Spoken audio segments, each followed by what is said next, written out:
Question number second का second देखो, हमारे पास है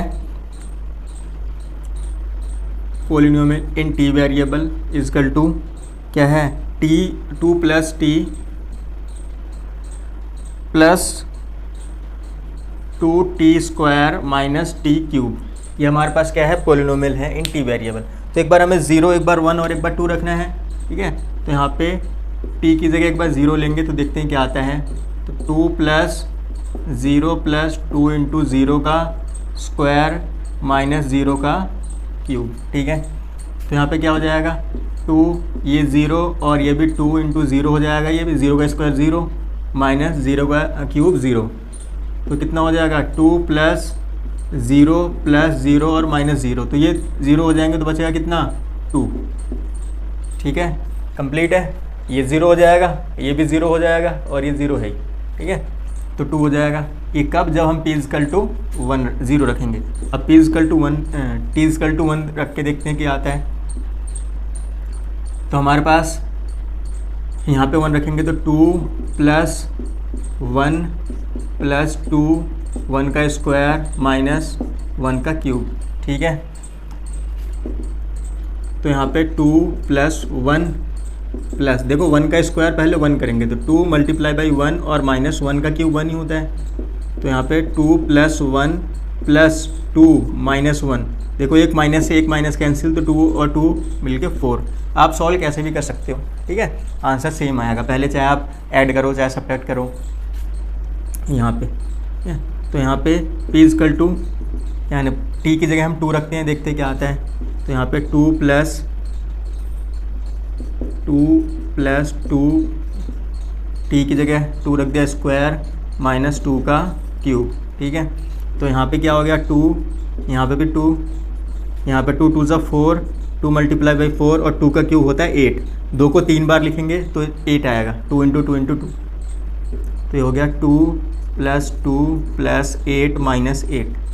तो ये तो कैंसिल हो गया, 8 से 8 तो बचा कितना, 4, ठीक है। तो इस केस में कितना है हमारा आंसर, 4, ठीक है। कंप्लीट हो गया। अब देखते हैं उसका थर्ड पार्ट, देखते हैं थर्ड पार्ट क्या है।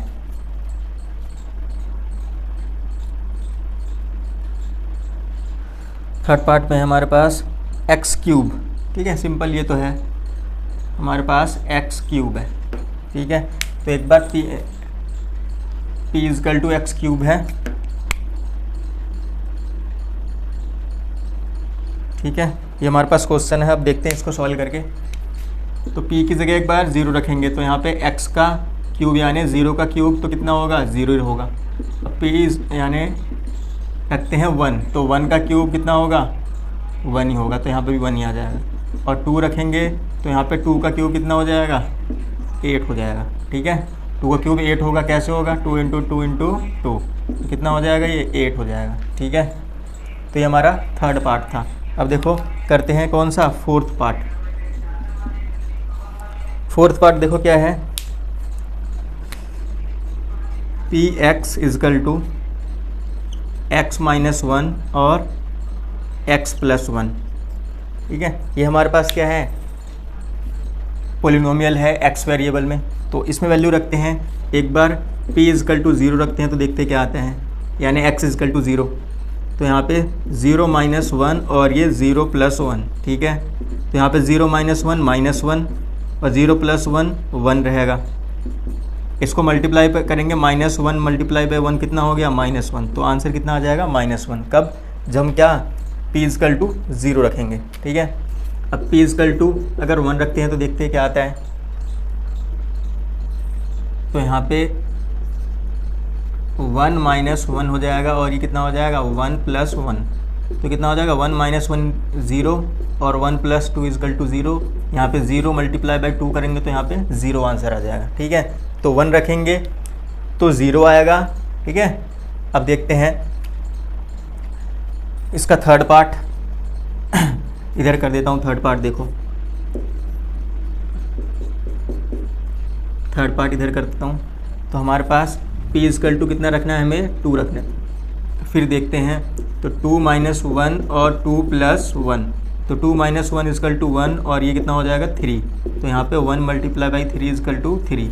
तो रीड कर लिया क्वेश्चन, ठीक है, अब देखो इसमें क्या बोला है, ये इसमें से कई बार एग्जाम में क्वेश्चन आता है, कई बार आता है सम, ठीक है। तो इसको पहले समझ लो ये कहना क्या चाह रहा है क्वेश्चन में, ठीक है। निम्नलिखित स्थितियों में प्रत्येक स्थिति में बहुपद का शून्य ज्ञात कीजिए। बोला है find the zero of the polynomial in each of the following cases, ठीक है। अब देखो इसने क्या बोला है, हमारे पास है P X is equal to X plus 5, ये हमारे पास है। कह रहा हमें क्या है, इसके ज़ीरो फाइंड आउट करने हैं। अब ज़ीरो फाइंड आउट का मतलब क्या है कि हमें ऐसा x की जगह ऐसी वैल्यू हमें प्राप्त करनी है जिससे अगर हम x की वैल्यू x की जगह वो वैल्यू रखें तो हमारा आंसर क्या आ जाए, 0 आ जाए। नहीं समझे, देखो ये कह रहा है ज़ीरो का मतलब ये है कि x की जगह ऐसी क्या वैल्यू रखें कि आंसर हमारा 0 आ जाए। इसका मतलब होता है ज़ीरो फाइंड आउट करना है। तो इसको कैसे सॉल्व करेंगे, देखो x प्लस 5 इजकल टू 0, इस तरफ आगे क्या हो जाएगा, ये माइनस का हो जाएगा, तो -5, तो x इजकल टू -5 क्या आ गया, 0 आ गया। अब इसका मतलब क्या है कि अगर हम x की जगह -5 रखें इस इक्वेशन में, तो इस इक्वेशन की वैल्यू हो जाएगी हमारी 0। समझ आ रहा है, तो यानी इसे ये इक्वेशन क्या हो जाएगी, 0 हो जाएगी। आओ वेरीफाई करके देखते हैं हम, ठीक है। तो p -5 रखना है और x प्लस 5 था हमारे पास, ठीक है। तो x की जगह -5 रखेंगे तो आंसर क्या आ जाएगा, 0। इसका मतलब x इजकल टू -5 क्या है, इसका 0 है, ठीक है। तो आप वेरीफाई कर सकते हो ऐसे रख के, बट हमें बोला नहीं है और आपको करना है तो आप कर सकते हो, ठीक है।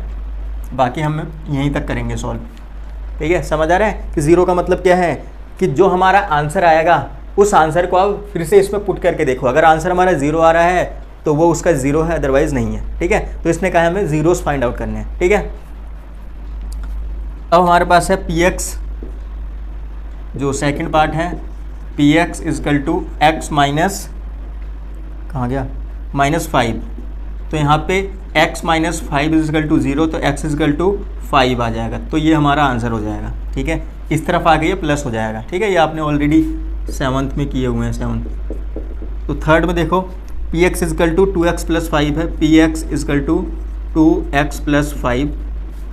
अब यहाँ पे देखो 2x plus 5 is equal to 0, zeros करने हैं तो इसलिए इक्वल टू 0, इधर आके हो गया माइनस, तो 2x इजकल टू -5 और x इजकल टू -5/2, तो ये हमारा क्या आ गया, ज़ीरोस आ गया इसका, ठीक है। समझ आ गया। अब फोर्थ करके देखते हैं। फोर्थ हमारे पास P X 3x, P X is equal to 3x - 2, तो 3x - 2 इजकल टू 0, तो 3x इजकल टू 2, तो x is equal to 2/3। Question number fifth में देखो P X is equal to 3x, तो 3x इजकल टू 0, तो x इजकल टू कितना आ जाएगा, x इजकल टू 0/3, तो x इजकल टू 0। तो ये हमारा आंसर, किसी चीज़ को 0 से डिवाइड करेंगे तो आंसर क्या आ जाएगा, हमारा 0 आ जाएगा, ठीक है। क्लियर है। क्वेश्चन नंबर 6 में देखो क्या बोलता है ये, कहाँ गया, हाँ, पी एक्स। क्वेश्चन नंबर 6 हमारा P X is equal to A X. अब इसने क्या बोला, इसने कि हमारे पास जो a है वो 0 के इक्वल नहीं होना चाहिए। देखो x तो 0 ले सकते हैं लेकिन a 0 नहीं होगा, ठीक है। तो इसमें हमें सॉल्व करना है, तो ax इजकल टू 0, तो x इजकल टू कितना आ गया, 0/a, a 0 नहीं है हमारा, ठीक है। तो ये आंसर कितना हो जाएगा, 0, ठीक है। तो x की वैल्यू यहाँ पे 0 रखेंगे तो क्या है, ये पॉलिनोमियल हमारा 0 हो जाएगा, ठीक है। समझ आ रहा है। देखो यहाँ पे देखो इसने बोला है a 0 नहीं होना चाहिए, x तो 0 हो सकता है, ठीक है। नेक्स्ट और लास्ट है आपका 7th, इसमें है P X is equal to C X plus D, ठीक है, सी एक्स प्लस डी। अब इसने क्या बोला है, सी नॉट इजकल टू 0 और सी एंड डी एक वास्तविक संख्या है, एक रियल नंबर है, ठीक है। तो उससे हमें कोई फर्क नहीं पड़ता, हम सॉल्व करते हैं। C X plus D equal to 0, तो C X is equal to minus D, X is equal to कितना आ जाएगा, -d/c, ठीक है। तो x की वैल्यू ये आ गई, ठीक है। एक बार इस क्वेश्चन को वेरीफाई कर लेते हैं, ठीक है। हमारे पास x की जगह -d/c करना है, तो देखते हैं 0 आता है या नहीं आता। तो x इजकल टू हम क्या रखेंगे, -d/c, तो देखते हैं c मल्टीप्लाई बाई इसकी जगह -d/c, और प्लस डी, सही है। सी तो सी कैंसिल, माइनस डी और प्लस डी, ये भी कितना आ गया, 0 आ गया। तो इसका मतलब ये करेक्ट है, ठीक है। ये मैंने आपको वेरीफाई करके दिखा दिया।